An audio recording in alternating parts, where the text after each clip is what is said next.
বাংলাদেশ যুক্তরাষ্ট্র সিরিজ প্রসঙ্গ। যুক্তরাষ্ট্রের বিপক্ষে ৩ ম্যাচ টি-20 সিরিজের প্রথমটিতে আজ মাঠে নামছে বাংলাদেশ। প্রেইরি ভিউ ক্রিকেট কমপ্লেক্সে ম্যাচ শুরু হবে বাংলাদেশ সময় রাত ৯টায়। এই সিরিজ দিয়ে মার্কিন মুলুকে নিজেদের মানিয়ে নিতে চায় টিম টাইগার্স। নাজমুল সাকিবের রিপোর্টে থাকছে বিস্তারিত।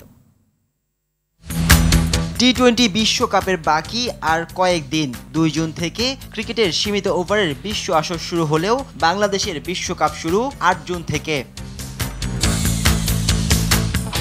যুক্তরাষ্ট্রের গ্র্যান্ড প্যারি স্টেডিয়ামে শ্রীলঙ্কার বিপক্ষে ম্যাচ দিয়ে টি-20 বিশ্বকাপ মিশন শুরু করবে বাংলাদেশ। তার আগে সেখানকার পরিবেশের সাথে নিজেদের মানিয়ে নেওয়াটা জরুরি টাইগারদের জন্য। যুক্তরাষ্ট্রের কন্ডিশন সম্পর্কে বাংলাদেশের জানাশোনা বলতে ২০১৮ সালে ফ্লোরিডায় দুটি টি-20 ম্যাচ, যেখানে ছিলেন না বর্তমান টি-20 বিশ্বকাপ দলের বেশিরভাগ ক্রিকেটারই। বিশ্বকাপের আগে মার্কিন মুলুকে স্বাগতিকদের বিপক্ষে তাই প্রথমবারের মতো আন্তর্জাতিক টি-20 সিরিজ খেলবে বাংলাদেশ। সিরিজের প্রথম ম্যাচের আগে তাই প্রস্তুতিতে ঘাটতি রাখেনি হাতুড়ুর শিষ্যরা।